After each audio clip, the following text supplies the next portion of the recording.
បាននិយាយតាមលក្ខណៈសង្គមសាស្ត្រនិងទស្សនវិជ្ជានយោបាយគ្រប់គ្នាត្រូវបង់ពន្ធពីព្រោះថាវាគឺជាកាតព្វកិច្ចរបស់យើងគ្រប់គ្នាក្នុងនាមជាពលរដ្ឋនៃប្រទេសមួយ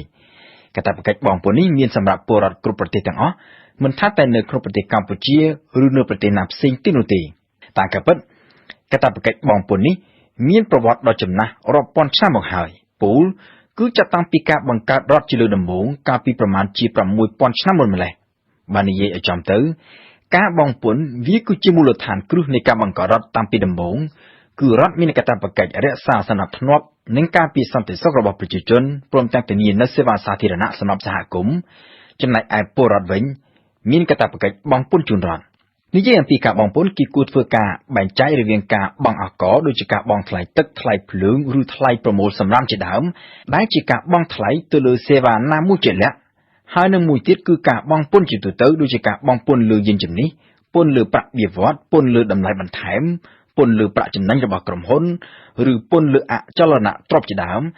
ដែលមិនមែនជាការបង់ថ្លៃទៅលើសេវាណាមួយជាក់លាក់ពន្ធប្រភេទទូទៅនេះហើយដែលអាចធ្វើឲ្យអ្នកបង់ពន្ធចោទជាសំណួរថាតើការបង់ពន្ធនេះបានទទួលផលប្រយោជន៍អ្វីមកវិញតែក៏ពិតការបង់ពន្ធវាគឺជាការចូលរួមចំណែកក្នុងថវិកាជាតិដើម្បីឲ្យរដ្ឋមានលុយយកទៅចំណាយដោយមិនចាំបាច់បោះពុម្ពលុយបន្ថែមដែលអាចបង្កឲ្យមានបញ្ហាអតិផរណាសម្រាប់កម្ពុជាការបង្កើនចំណូលពីការបង់ពន្ធ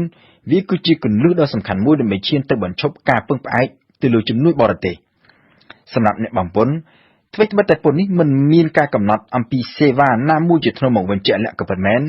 ក៏ប៉ុន្តែគេអាចទទួលបានផលប្រយោជន៍ជាច្រើនដោយផ្ទាល់ឬដោយប្រយោលពីការបង់ពន្ធនេះពីព្រោះថាលុយដែលបានពីការបង់ពន្ធនេះនឹងត្រូវយកទៅចំណាយទៅលើការបើកប្រាក់បៀវត្សដល់មន្ត្រីរាជការស៊ីវិលនិងកងកម្លាំងប្រដាប់អាវុធដែលជាអ្នកទទួលបន្ទុកផ្ដល់សេវារដ្ឋបាលការពារសន្តិសុខសណ្ដាប់ធ្នាប់និងការពារអធិបតេយ្យភាពនិងបូរណភាពរបស់ប្រទេសបាននិយាយអំពីការរស់នៅប្រចាំថ្ងៃវិញពលរដ្ឋម្នាក់ៗអាចទទួលបាននូវផលប្រយោជន៍ពីការបង់ពន្ធហើយពេលខ្លះទាំងមិនដឹងខ្លួនគឺតាមរយៈសេវាសាធារណៈឬហេដ្ឋារចនាសម្ព័ន្ធមួយចំនួនដែលគេប្រើប្រាស់ជារៀងរាល់ថ្ងៃដូចជាស្ពានថ្នល់សាលារៀនមន្ទីរពេទ្យនិងហើយដើម្បីធានានូវសេវាសាធារណៈអស់ទាំងនេះដូចជាការសាងសង់ជួសជុលថែទាំស្ពានថ្នល់អគារសាលារៀននិងមន្ទីរពេទ្យការបើកប្រាក់បៀវត្សដល់គ្រូបង្រៀននិងគ្រូពេទ្យគឺរដ្ឋត្រូវការចំណាយលុយហើយប្រភពចំណូលដ៏ធំបំផុតនៃថវិការបស់រដ្ឋគឺបានមកពីការបង់ពន្ធអ្នកបង់ពន្ធខ្លះអាចនឹងរអ៊ូរទាំថាផលប្រយោជន៍ដែលខ្លួនទទួលបានមានចំនួនតិចបើប្រៀបធៀបទៅនឹងទំហំពន្ធដែលខ្លួនបានបង់ក៏ប៉ុន្តែ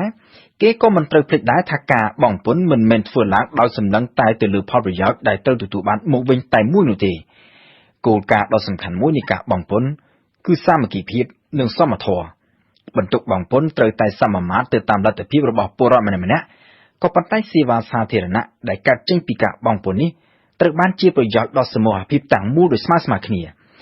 អ្នកដែលរកចំណូលបានច្រើនត្រូវបង់ពន្ធច្រើនហើយបើទោះបីជាផលប្រយោជន៍ដែលគេទទួលបានមកវិញមានតិចជាងទំហំពន្ធដែលគេបានបង់ក៏ប៉ុន្តែគេបានចូលរួមចំណែកជួយដល់ពលរដ្ឋផ្សេងទៀតដែលមានការខ្វះខាតក៏ប៉ុន្តែនេះគឺជាគោលការណ៍រីឯនៅក្នុងការអនុវត្តជាក់ស្ដែងវិញជាពិសេសនៅក្នុងប្រទេសកម្ពុជាគេអាចយល់បានពីគំនិតរបស់ប្រជាពលរដ្ឋមួយចំនួនដែលមិនសូវមានទឹកចិត្តបង់ពន្ធដោយសារតែគេគិតថាលុយដែលគេបង់ពន្ធនេះមិនប្រកាសថាបានចូលទៅក្នុងថវិការដ្ឋទាំងអស់នោះទេដោយគេគិតថាមួយផ្នែកអាចនឹងត្រូវជ្រុះចូលទៅក្នុងហោប៉ៅរបស់មន្ត្រីពុករលួយក្នុងពេលជាមួយគ្នាសេវាសាធារណៈដែលរដ្ឋត្រូវផ្ដល់ជាតម្លៃតបស្នងដល់ការបង់ពន្ធក៏មិនត្រូវបានធានាឲ្យបានហ្មត់ចត់នោះដែរនៅសាលារៀនការអប់រំមិនសូវមានគុណភាពនៅតាមមន្ទីរពេទ្យរដ្ឋភាគច្រើនបើអ្នកជំងឺគ្មានលុយឲ្យគ្រូពេទ្យមិនអាចទទួលបានការព្យាបាលឲ្យបានហ្មត់ចត់បើនិយាយពីសេវាកម្មពន្លត់អគ្គិភ័យមន្ត្រីពន្លត់អគ្គិភ័យខ្លះទាយកលុយពីជនរងគ្រោះជាមុនសិនទើបព្រមបាញ់ទឹកពន្លត់ភ្លើងជាក្រោយហើយបើមើលទៅលើមន្ត្រីសាធារណៈវិញជាពិសេសមន្ត្រីជាន់ខ្ពស់មានអ្នកខ្លះនាំគ្នាតាំងខ្លួនជាចៅហ្វាយរបស់ប្រជាពលរដ្ឋក្នុងពេលដែលពួកគេទទួលប្រាក់ខែពីថវិការបស់ជាតិដែលមានន័យថាជាថវិកាដែលបានមកពីការបង់ពន្ធរបស់ប្រជាជន